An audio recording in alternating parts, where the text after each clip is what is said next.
yang Kau persiapkan bagi generasi ini.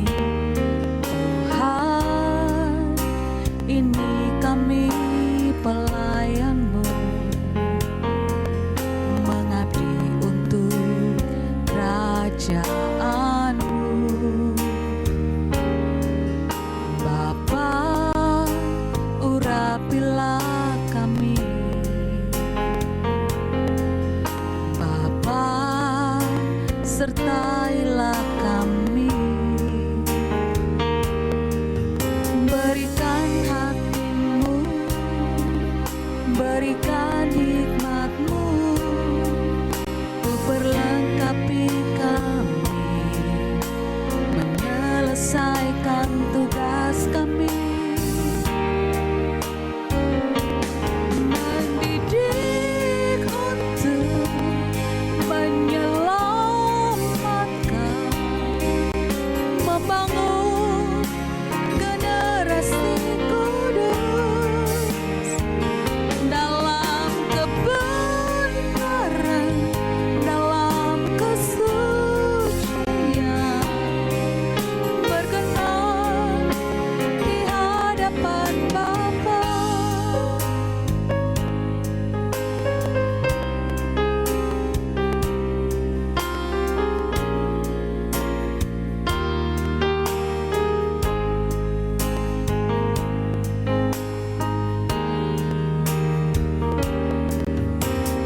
Tuhan, ini kami hamba-Mu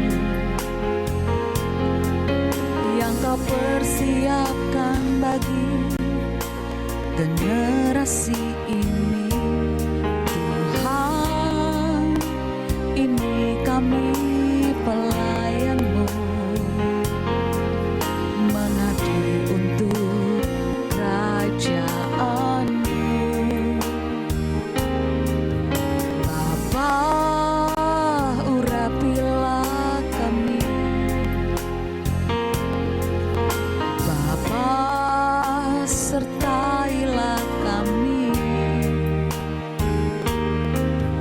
Berikan hati-Mu, berikan hikmat-Mu, untuk perlengkapi kami, menyelesaikan tugas kami.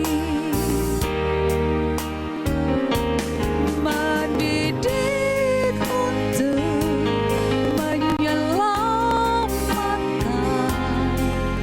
membangun generasi kudus dalam kebenaran, dalam kesucian, berkenan di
generasi ini.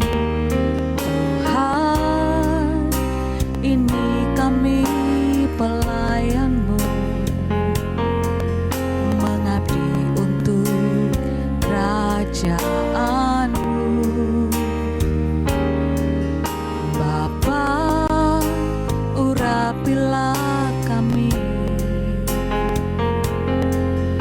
Bapa, sertailah kami. Berikan hati-Mu, berikan hikmat-Mu untuk perlengkapi kami, menyelesaikan tugas kami, mendidik untuk menyelamatkan, membangun generasi kudus dalam kebenaran, dalam kesucian, berkenan di hadapan Bapa.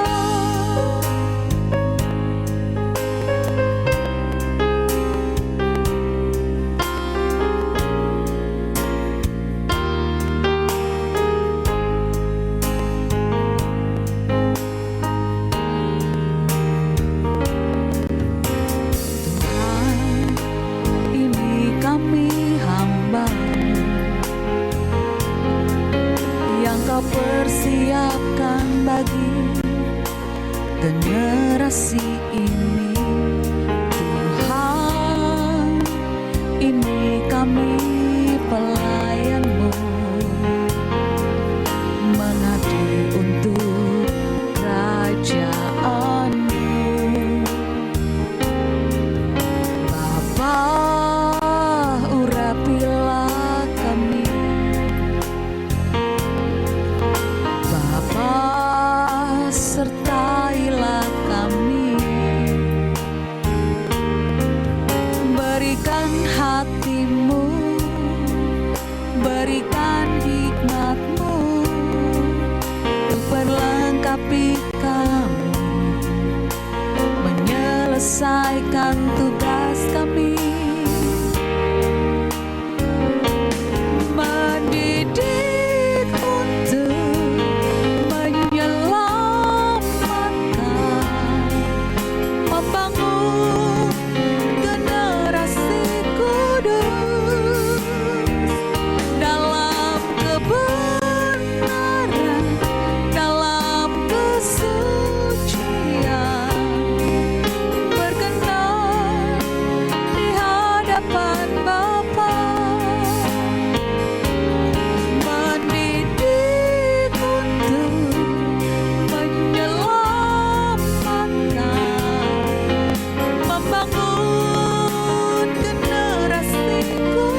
Kita bertemu kembali dalam ibadah keluarga besar Sekolah Kristen Generasi Unggul pada hari ini.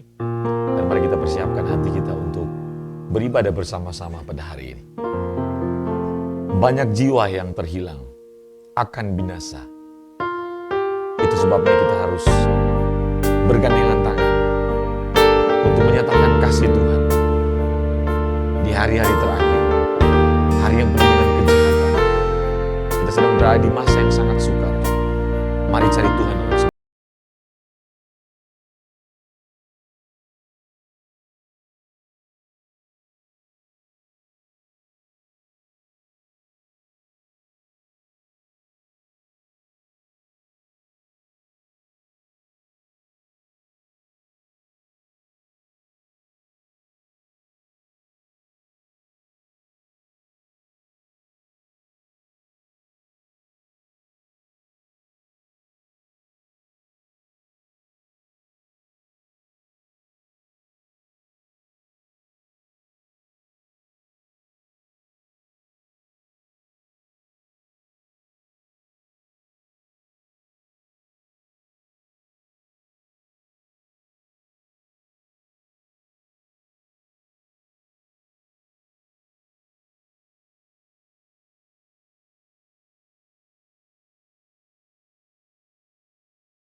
Banyak jiwa yang terhilang akan binasa.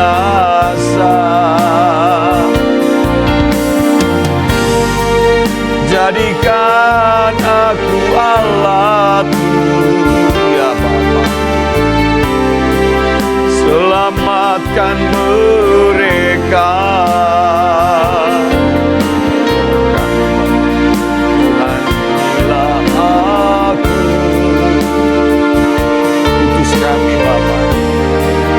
Tuhan utuslah aku, menyatakan kasih-Mu, menyatakan hadir-Mu melalui hidup. Mari katakan sekali lagi dengan sungguh-sungguh pujian.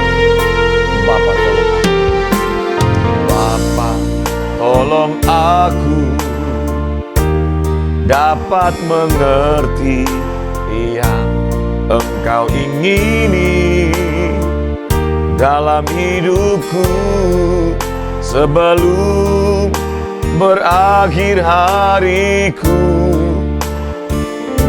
Mau melakukan kehendak-Mu, Bapa tolong aku. Harus buat apa? Aku bersedia lakukan semua sebelum berakhir hariku. Mau menyelesaikan tugas. Katakan sama-sama ini. Banyak jiwa yang terhilang akan binasa.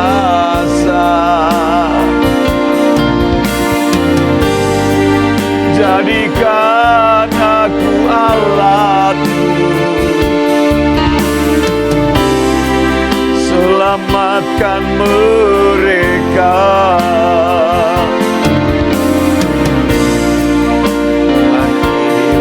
Aku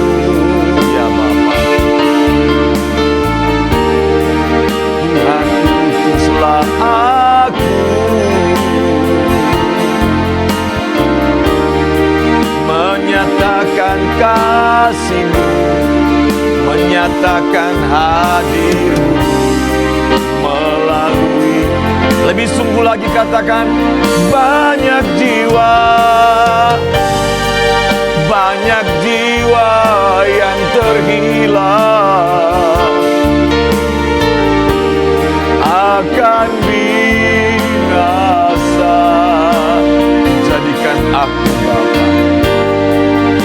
Jadikan aku alatmu,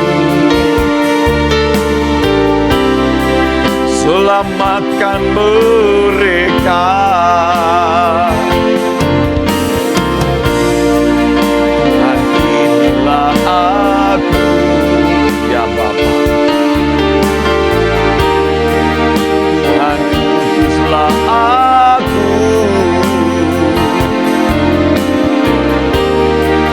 menyatakan kasih-Mu, menyatakan hadir-Mu melalui hidup, menyatakan kasih-Mu, menyatakan kasih-Mu, menyatakan hadir-Mu melalui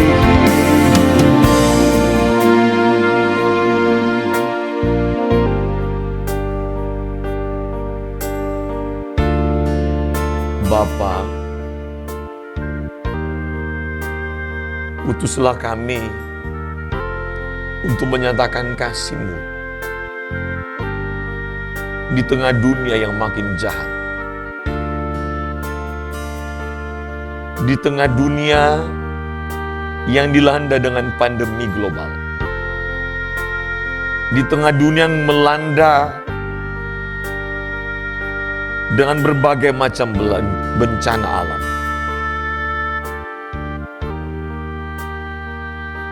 Kami mohon Engkau menyampaikan isi hati-Mu kepada kami saat ini, agar kami makin hari makin berkenan di hati-Mu, agar kami makin hari makin serupa dengan Kristus Yesus Tuhan kami. Bicaralah Bapa kepada kami, sampaikanlah isi hati-Mu Bapa melalui hamba-Mu ini. Bicaralah Bapa. Roh Kudus, bantu hamba-Mu. Demi nama Yesus kami sudah berdoa dan bersyukur. Amin. Baik, shalom Bapak Ibu.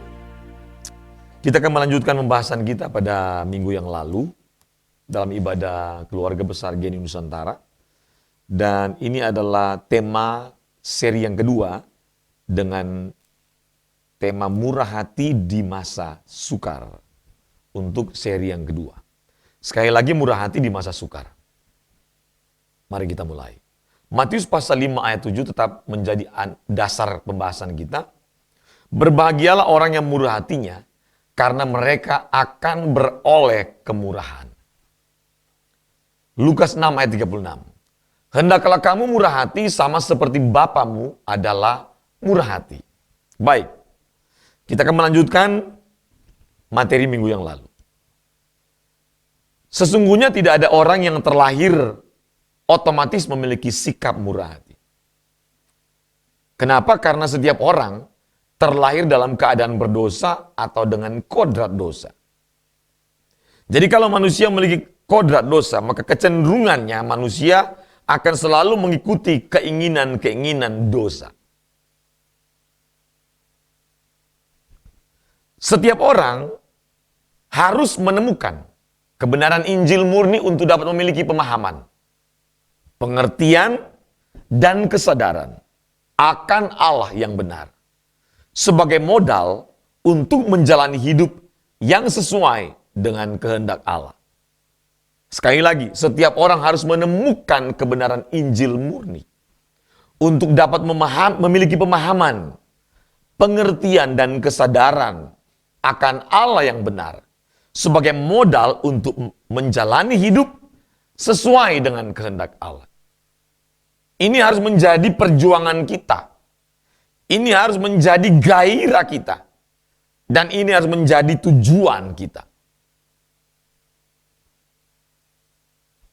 Sebelum saya akan masuk membahas langsung kepada pengertian murah hati dalam Matius pasal 5 ayat 7, saya ingin menyampaikan pengantar untuk konteks Matius 5 ayat 7 dengan saya ingin mendaratkan satu pesan agar dapat membangun jembatan pengertian bahwa Matius pasal 5 ayat 7 tak dapat dipisahkan dengan Matius pasal 5 ayat 3 sampai 6. Mari kita mulai. Untuk konteks Matius pasal 5 ayat 7, kita mulai dengan ayat 3. Ini harus dipahami dengan benar agar menjadi dasar pengertian untuk memahami Matius pasal 5 ayat 7. Ayat yang ketiga bunyinya begini, orang yang miskin di hadapan Allah. Perhatikan, ini penting sekali Bapak Ibu. Jadi ayat 7 itu orang yang murah hatinya. Tapi kita harus kembali ayat 3, Tuhan Yesus berkata, berbahagialah orang yang miskin di hadapan Allah. Nanti saya jelaskan. Untuk review beberapa minggu yang lalu. Ayat 4, orang yang berduka cita. Ayat yang kelima, orang yang lemah lembut. Ayat yang keenam, orang yang lapar dan haus akan kebenaran. 4 kondisi ini tidak dapat dipisahkan dengan kondisi di mana ketika ayat 7 disebutkan. Nanti saya sudah bikin tabel, nanti Bapak Ibu bisa lihat. Ya. Lanjut. Sistematika khotbah di bukit dari Matius pasal 5 ayat 3 sampai 7. Ya, pertama Tuhan Yesus menyampaikan miskin di hadapan Allah secara rohani. Yang kedua Tuhan Yesus menyampaikan berduka cita karena terpisah dari Allah. Ya. Yang ketiga lembut. Berbahagialah orang lembut hati. Ini merupakan sikap yang sesuai dengan kehendak Allah, mampu dan rela menerima walaupun dilukai oleh karena kehendak Allah. Dan yang keempat, berbahagialah orang yang haus dan lapar akan kebenaran. Ini berhubungan dengan kerinduan, kelaparan dan kehausan yang sangat akut di level tertinggi kehausan kelaparan yang memang dia hanya haus dan lapar akan Allah. Dan kalau digambarkan kondisi ini, orang yang haus dan lapar dalam kondisi ini harus dipuaskan, harus mendapatkan makanan dan minuman. Kalau nggak dia mati. Nah itu. Sampai ke situ tuh. Berarti kita haus dan lapar akan Tuhan. Sampai betul-betul kita hanya membutuhkan Tuhan. Dan yang ayat yang ketujuh adalah murah hati. Mari kita lihat. Tabelnya lihat. Klik lagi. Susunan ucapan bahagia Matius pasal 5 ayat 3 sampai 12. Tapi kita hanya bahas sampai ayat 7. Karena hari ini sampai ayat 7. Kondisi dan keadaan manusia. Ayat yang ketiga bunyinya miskin di hadapan Allah. Pengertiannya adalah orang yang merasa tidak memiliki apa-apa selain Tuhan. Ini miskin rohani. Sedangkan ayat yang keempat dia berkata, berduka cita karena menyadari dosanya. Pengertiannya adalah menyesali dosa-dosanya dan berkabung ketika terpisah dari Allah. Ini kondisi. Yang ayat yang kelima, lemah lembut. Pengertiannya orang yang rela dilukai karena kehendak Allah. Ayat yang keenam, lapar dan haus akan kebenaran. Nah, pengertiannya orang yang memiliki kehausan dan kelaparan yang tinggi akan Tuhan. Nah, ayat yang ketujuh ini, perhatikan. Murah hati, maksudnya orang yang memiliki belas kasih, membagikan kasih, dan mampu mengampuni orang lain yang bersalah. Orang-orang seperti ini orang yang mudah mengampuni, dan orang-orang seperti ini orang yang mampu merasakan, beban, permasalahan, penderitaan, kesusahan orang lain, sehingga dia memiliki compassion, dia memiliki yang namanya belas kasihan untuk bertindak menolongnya. Nah itu. Ya, mari kita lanjut. Tujuan pembahasan dari tema ini adalah membangun kesadaran batinia yang berkenan di hadapan Allah. Nah, kesadaran yang benar. Setiap orang harus merasa miskin di hadapan Allah. Karena sesungguhnya tanpa Allah tidak ada nilai kehidupan manusia. Nggak ada. Ya, lanjut. Seharusnya dalam segala kondisi kita harus merasa sangat membutuhkan Tuhan. Bukan hanya ketika dalam keadaan kurang atau sukar. Jadi banyak kali orang merasa membutuhkan Tuhan ketika dia merasa kurang. Banyak kali orang merasa membutuhkan Tuhan ketika dia memang tidak berdaya. Ya. Padahal Matius pasal 5 ini jelas dalam segala kondisi sebenarnya. Maka dimulai dengan miskin di hadapan Allah. Ya. Lanjut. Yang sangat berbahaya jika kita tidak merasa miskin di hadapan Allah. Sehingga merasa tidak membutuhkan Tuhan. Atau kita membutuhkan Tuhan hanya karena sedang membutuhkan pertolongan. Dan setelah itu melupakan Tuhan. Apalagi ketika kita kena COVID, oh itu doanya kencang sekali. Apalagi kalau kita keluarga kita, orang yang kita cintai itu kena COVID, itu pasti doa terus. Seolah-olah Tuhan Yang dibutuhkan satu-satunya, yang lain nggak dibutuhkan. Seharusnya kebutuhan akan Tuhan ini berlangsung 1x24 jam. Dalam segala kondisi dan situasi. Lanjut. Tuhan hanya dijadikan kebutuhan pada saat tertentu ketika sakit. Tidak ada uang, terjepit, tidak berdaya, tidak mampu karena sedang tidak memiliki uang dan kekuatan. Ini adalah bentuk perlakuan tidak hormat kepada Tuhan. Jadi, Tuhan dijadikan hanya kebutuhan pada saat tertentu. Ini memang banyak faktanya, banyak orang Kristen seperti ini. Dan dianggap biasa lagi keadaan itu. Nah, Bapak Ibu, kita harus selalu mengecek, introspeksi, keadaan diri kita di hadapan Allah. Agar kita tidak menjadi orang yang di hadapan Allah tidak menghormati Tuhan, memperlakukan Tuhan sesuka-suka kita. Ini berbahaya. Bapak Ibu bayangkan kalau Bapak Ibu ketemu dengan Pak Jokowi. Bapak Ibu tidak bisa sembarangan duduk. Tidak bisa sembarangan ngomong. Tidak bisa sembarangan bersikap. Itu diatur sama protokoler ketika meeting dengan beliau. Kita harus lebih menghormati Tuhan daripada orang yang paling dihormati di bumi ini. Harus latih, ya. Lanjut. Banyak orang Kristen bertindak tidak hormat kepada Tuhan setiap hari karena memperlakukan Tuhan hanya seperti sopir. Ketika dibutuhkan, dipakai. Jika tidak dibutuhkan, tidak dipakai. Seperti ATM. Ketika butuh uang, kita datang ke ATM mengambil uang. Kalau enggak datang. Sikap seperti ini adalah sikap tidak membutuhkan Tuhan secara benar. Karena Tuhan tidak diberikan hak penuh untuk memiliki hidup kita. Ini bukan sikap yang benar untuk memposisikan Tuhan yang benar di dalam hidup kita. Kesadaran yang berikutnya adalah berduka cita rohani. Ini ayat yang berikutnya. Berduka cita karena kehilangan Allah. Terpisah dari Allah.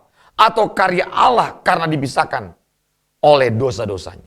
Jadi orang yang berduka cita ini maksudnya orang-orang seperti ini selalu berduka cita karena dia telah melakukan pelanggaran, dosa, kesalahan, telah menyakiti pikiran perasaan Allah. Bukan berduka cita karena orang meninggal. Oleh karena orang yang kita kasih itu meninggal. Enggak. Tapi ini duka cita rohani.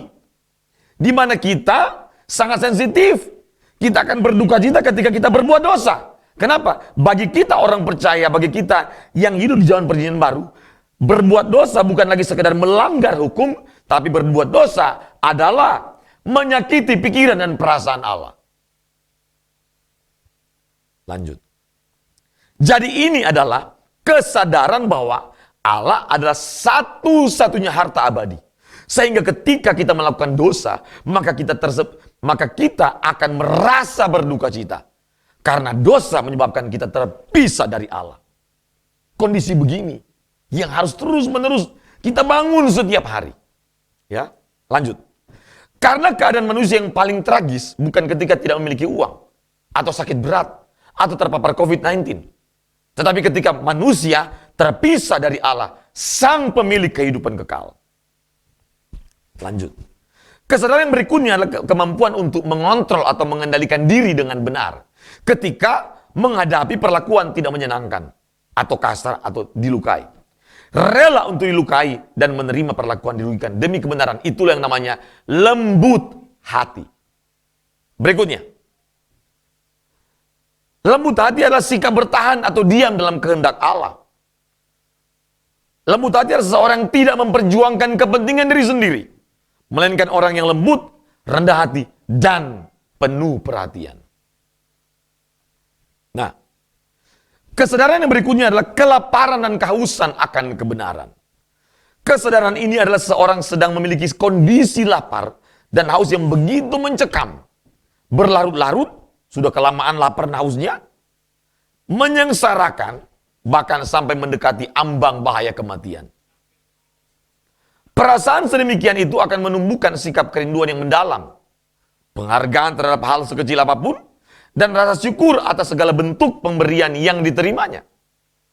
Orang yang selalu bertanya-tanya tentang apa yang dikehendaki Allah, itu maksudnya haus dan lapar. Jadi orang yang lapar dan haus akan kebenaran adalah orang yang selalu bertanya-tanya tentang apa yang dikehendaki Allah dalam hidup saya. agar ia dapat melakukannya untuk memiliki jiwa yang lapar dan haus akan Allah setiap hari. Dia nggak mau dipisahkan. Sesungguhnya yang dia butuhkan cuma Allah, cuma Tuhan aja, pribadi. Dia bisa merasakan pikiran dan perasaan Allah sampai ke dalam batin jiwanya. Lanjut.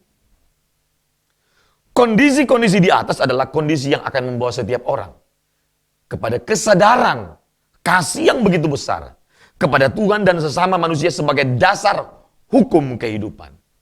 Jadi, setiap orang harus menyadari bahwa ada tatanan, ada hukum kehidupan yang Tuhan tetapkan bagi semua manusia. Dan ini diringkaskan menjadi namanya hukum yang pertama dan terutama. Matius pasal 22 ayat 30-39. Jadi yang namanya manusia harus memenuhi standar hukum kehidupan ini. Apa itu? Mengasihi Allah, mengasihi sesama. Itu standar. Baru kita bisa masuk dalam kerajaan Allah.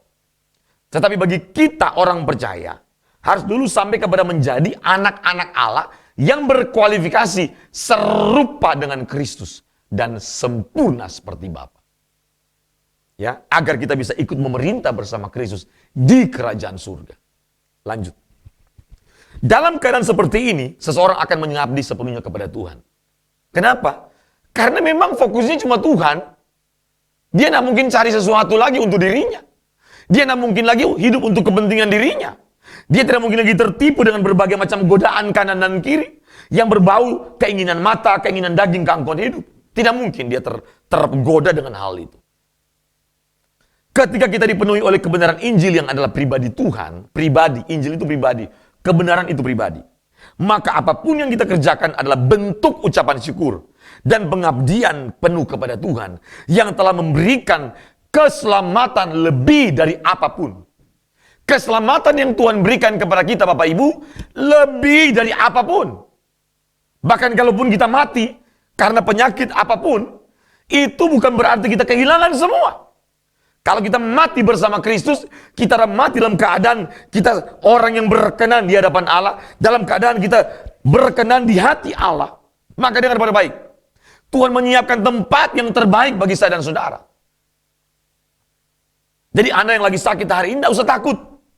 Tidak usah cemas, tidak usah khawatir. Tetap semangat, kerjakan tanggung jawabmu. Minum obat sesuai dengan anjuran dokter.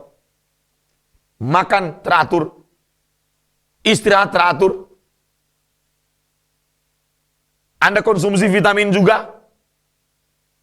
Dan kesempatan Anda terus bergumul, bersekutu dengan Tuhan setiap hari.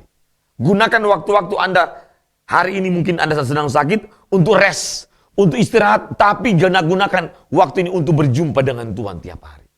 Wah, dalam segala keadaan tidak boleh membatalkan, tidak boleh menghapus, tidak boleh menghilangkan gairah kita untuk melakukan kehendak Allah dan untuk berjumpa dengan Allah. Tidak boleh. Nah, yang berikutnya, ketika seorang hidupnya dipenuhi oleh kebenaran, maka orang tersebut akan mengalami kepuasan sejati dari Tuhan. Apa sih kepuasan sejati? Bahwa kita hanya puas ketika kita mendapatkan kebenaran firman Tuhan. Tidak dipuaskan dengan yang lain. Ketika seseorang mengalami kepuasan kekal oleh kebenaran, maka hatinya berlimpah dengan sukacita untuk berbagi dengan orang lain. Ketika seseorang mengalami kepuasan kekal oleh kebenaran firman Allah, oleh kehendak Allah yang memenuhi pikiran perasaannya, sehingga dalam hidupnya lahir kehendak Allah, sehingga kehendak Allah yang terus berkobar-kobar, terus lahir, terus diproduksi dalam kehidupannya, akan mendorong kita, mendorong orang tersebut untuk membagikan kasih kepada orang lain. Hati yang berlimpah dengan sukacita karena kebenaran akan membangun sikap hati yang murah hati. Jadi murah hati ini Bapak Ibu, ini bukan murah hati biasa memberi selesai. Ini murah hati yang didapat hasil dari kesadaran akan Allah, didapat dari hasil perjuangan untuk betul-betul telah masuk pada satu kondisi kita merasa miskin di hadapan Allah, kita betul-betul memiliki kemiskinan rohani. Artinya kita tidak membutuhkan yang lain selain Tuhan. Kita menjadikan Tuhan sebagai harta abadi, sebagai sumber sukacita satu-satunya, dan sebagai sumber kebahagiaan satu-satunya. Nah, oleh karena itu akan mendorong kita untuk bersyukur atas apa yang Tuhan berikan, yaitu keselamatan yang kekal, yang lain gak ada artinya. Sehingga kita akan fokus melakukan kehendak Allah, melihat keadaan, kondisi dunia, apa yang bisa kita kerjakan untuk mendatangkan kemuliaan bagi Allah. Jadi sudah ada kelimpahan kasih karunia dari Allah, baru bisa kita memiliki kemurahan hati bagi banyak orang. Sesuai dengan pikiran dan perasaan Allah. Sesuai dengan kehendak Allah. Ya. Kemurahan hati yang benar lahir dari sukacita karena telah dipuaskan oleh kebenaran Kristus. Sehingga membangun gaya hidup murah hati seperti Kristus. Bukan membangun satu kali murah hati dan setelah itu sudah enggak. Oh enggak. Kita bukan politisi yang lagi nanti pada waktu pilkada baru bagi-bagi sembako. Itu bukan murah hati Bapak Ibu. Jadi murah hati itu bukan seperti politisi yang ketika nanti pemilihan, pileg, pemilihan legislatif, pada waktu dia calonkan diri menjadi anggota dewan, baru bagi-bagi sembako, baru bagi-bagi beras, bagi-bagi uang. Enggak, itu bukan murah hati. Murah hati yang dimaksud tadi itulah gaya hidup. Itu gaya hidup, itu menjadi karakter. Lanjut. Sekarang kita masuk kepada arti murah hati. Menurut Kamus Besar Bahasa Indonesia, artinya suka atau mudah memberi. Tidak pelit, penyayang dan pengasih. Suka menolong atau baik hati. Arti yang berikutnya, kebaikan hati, sifat kasih dan sayang, kedermawanan. Itu menurut KBBI, Kamus Besar Bahasa Indonesia. Nah, kata kemurahan berarti perihal murah. Cak terlalu murah. Kebaikan, ini Kamus Besar Bahasa Indonesia ya, KBBI. Kebaikan, kelimpahan. Hati atau kebaikan hati, sifat kasih dan sayang, kedermawanan. Nah, sekarang kita, ini ada yang ke double Pak David. Lanjut aja. Sekarang kita masuk kepada pembahasan pengertian kata murah hati. Pengertian kata murah hati. Mari kita lanjut. Kata murah hati berasal dari kata Yunani elemones atau eleos atau eleo. Dalam bahasa Inggris merciful. Yang berarti berbelas kasih. Nah, kata yang sejajar dengan elemones dalam bahasa Ibrani adalah 4 kata. Keset, anawa, noam, dan retson atau ratson. Ya. Jadi kata yang sejajar dengan kata elemones yang berarti murah hati di dalam bahasa Ibrani ada 4 kata. Yang pertama adalah keset.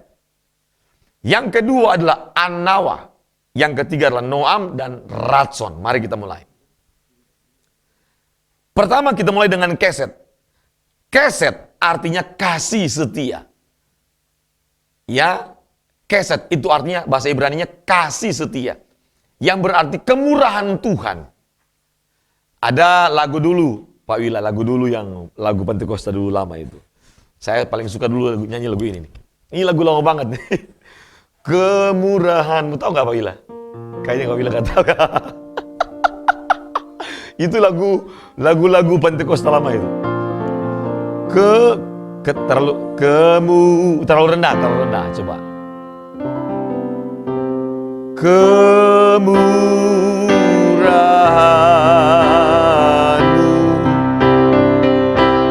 lebih dari hidup ya kemurahanmu ya Bapa lebih dari hidup ya Tuhan bahwa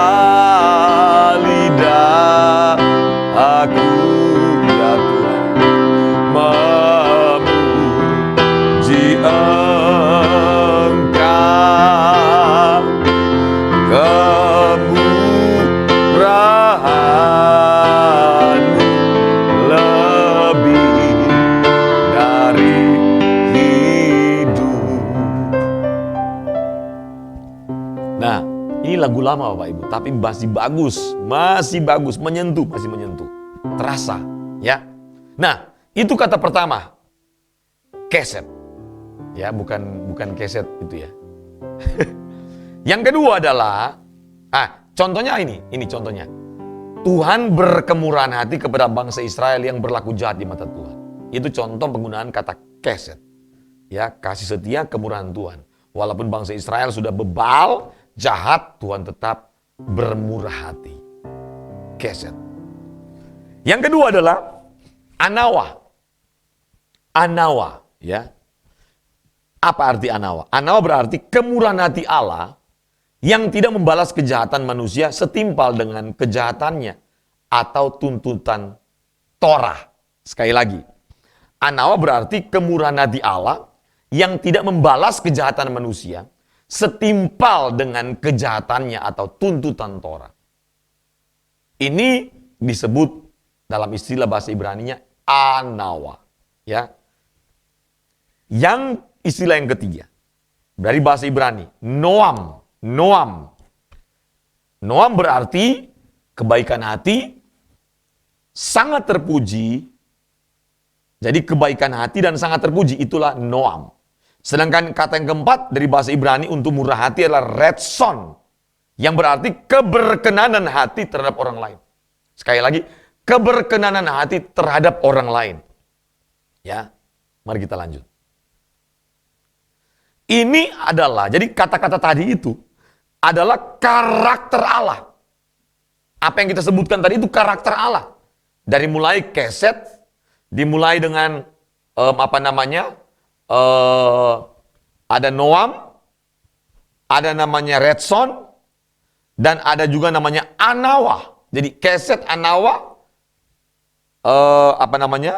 noam dan retson itu karakter-karakter yang dikenakan dalam diri Allah.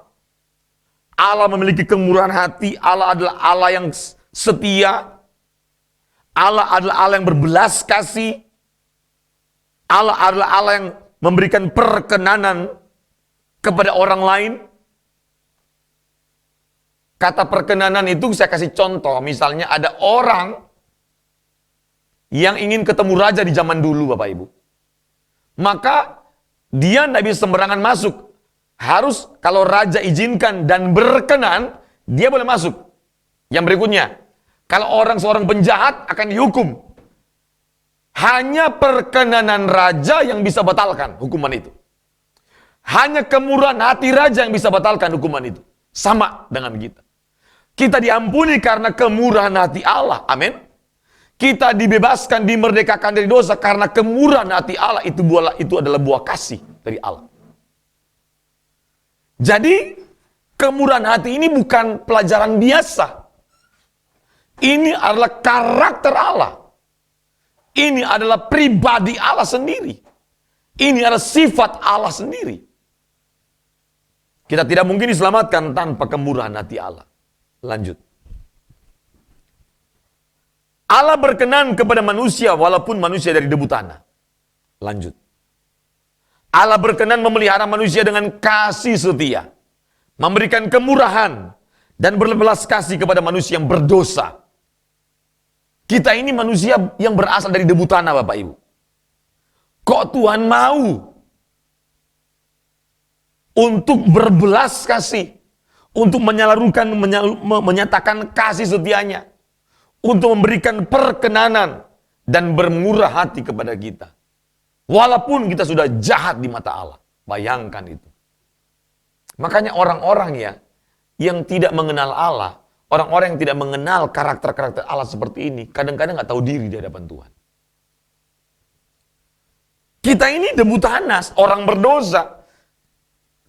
Tapi kalau Tuhan memberikan kemurahan hati dengan memberikan kehidupan kekal, dan Tuhan sudah bayar hutang dosa kita 2000 tahun yang lalu, ini bentuk kasih, setia, dan kemurahan hati Allah yang Tuhan berikan kepada saudara-saudara. Ini anugerah kekal Bapak Ibu. Maka kita tidak boleh setengah-setengah hati untuk menjadi orang percaya. Lanjut. Kata murah hati dalam bahasa Yunani yang memiliki arti sejajar dengan elemones atau eleo atau eleos adalah, perhatikan di sini. Pertama, Kristotes. Kristotes artinya kebaikan hati. Merujuk kepada kasih karunia, sejajar dengan kata keset. Itu namanya Kristotes. Jadi Kristotes artinya kebaikan hati. Ini berbahasa Yunani. Kristotes. Yang kedua adalah kata haplotes. Suka memberi. Tidak pelit. Contoh misalnya kita sekarang diberikan kesempatan oleh Tuhan untuk membantu teman-teman kita, keluarga kita, saudara kita yang ada di Mamuju dan Majene yang korban gempa. Kalau dia tidak punya haplotes, dia tidak punya Kristotes, tidak mungkin dia tergerak untuk membantu mereka. Tidak mungkin. Dan kita bersyukur kita tergerak untuk membantu, berarti kita memiliki nurani yang benar di hadapan Allah. Kita bersyukur kalau Tuhan memberikan orang-orang di sekitar kita atau peristiwa-peristiwa di zaman kita di mana orang-orang butuh pertolongan dan kita memiliki kemampuan untuk menolong mereka. Kita memiliki kesempatan untuk menolong mereka. Dan bagi saya itu kepercayaan dari Allah. Lanjut. Kata yang ketiga dari bahasa Yunani dari murah hati adalah epikeia. Keramahan. Dan kata yang keempat dari kata murah hati dari bahasa Yunani adalah agathos.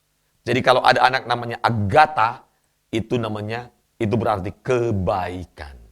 Agathos, kebaikan.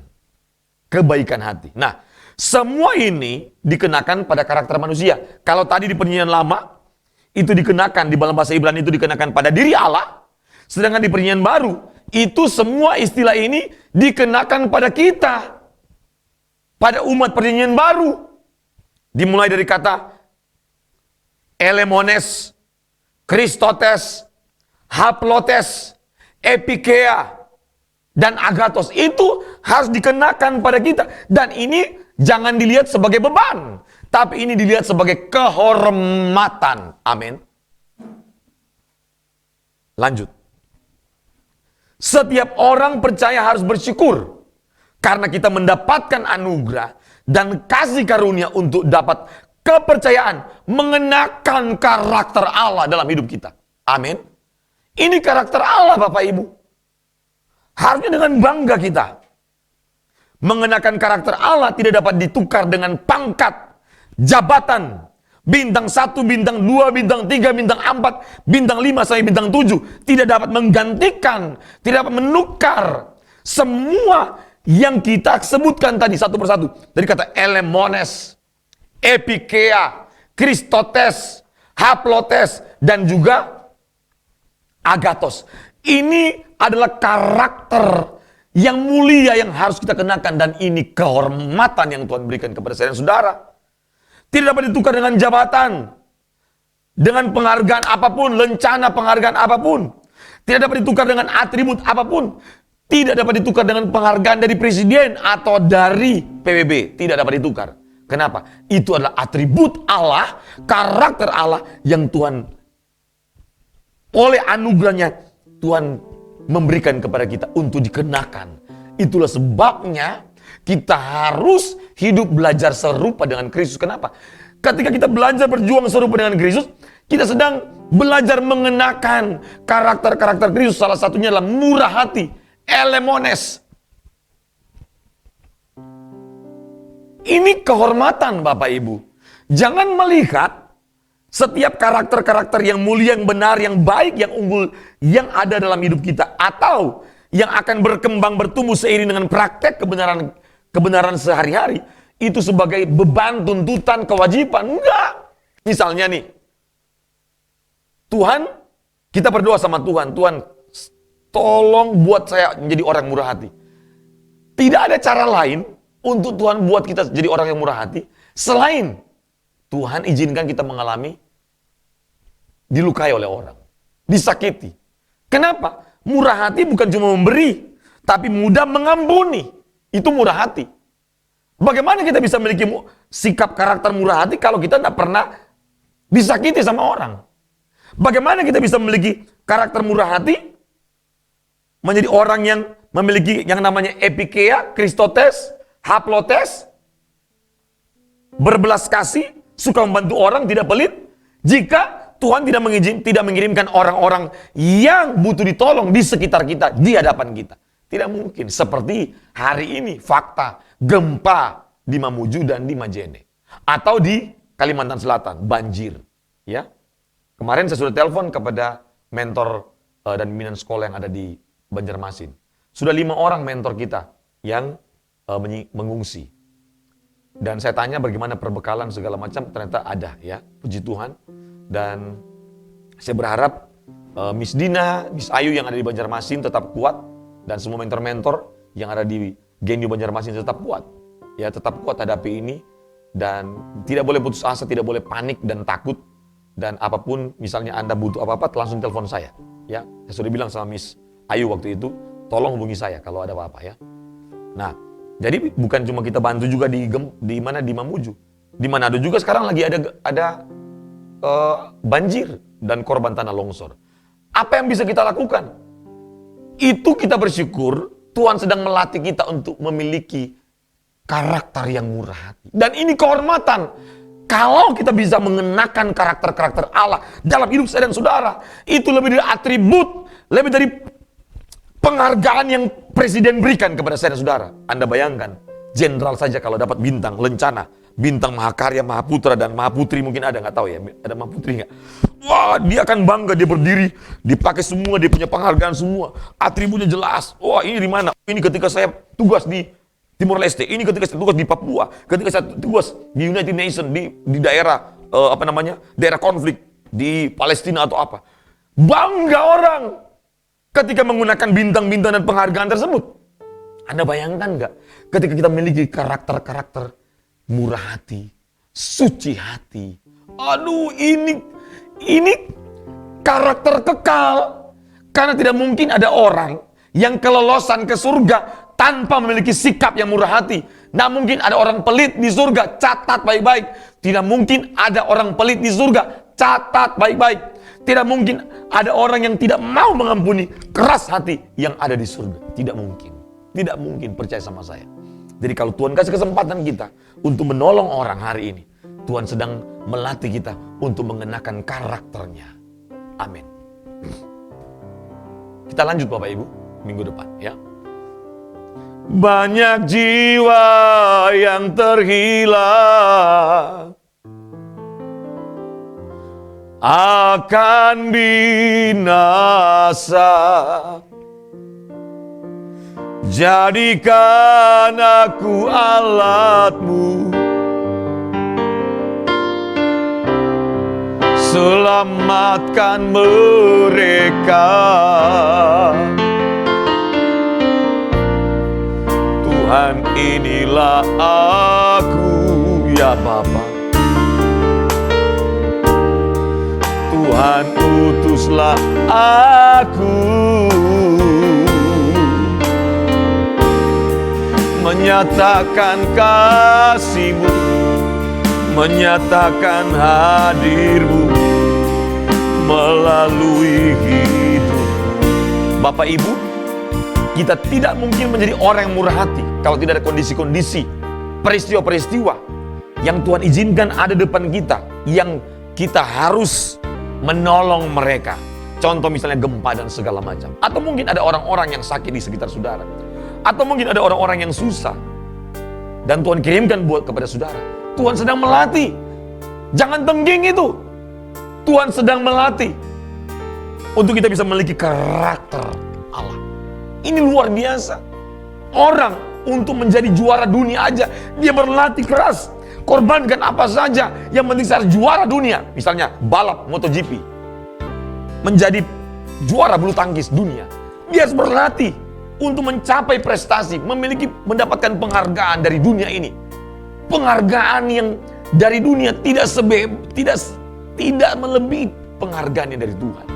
Dan sudah tahu, penghargaan yang luar biasa yang Tuhan siapkan bagi kita adalah Tuhan izinkan kita mengenakan karakternya. Salah satunya adalah orang pribadi yang murah hati. Nah, harus ada peristiwa, ada kejadian-kejadian, dan menguji kita, mendorong kita untuk bertindak, supaya dari hidup kita bertumbuh, terbentuk karakter yang murah hati. Dan ini kehormatan luar biasa. Itu atribut Allah, itu karakter Allah. Dan Tuhan izinkan kita kenakan. Ini kehormatan luar biasa. Mari kita berdoa.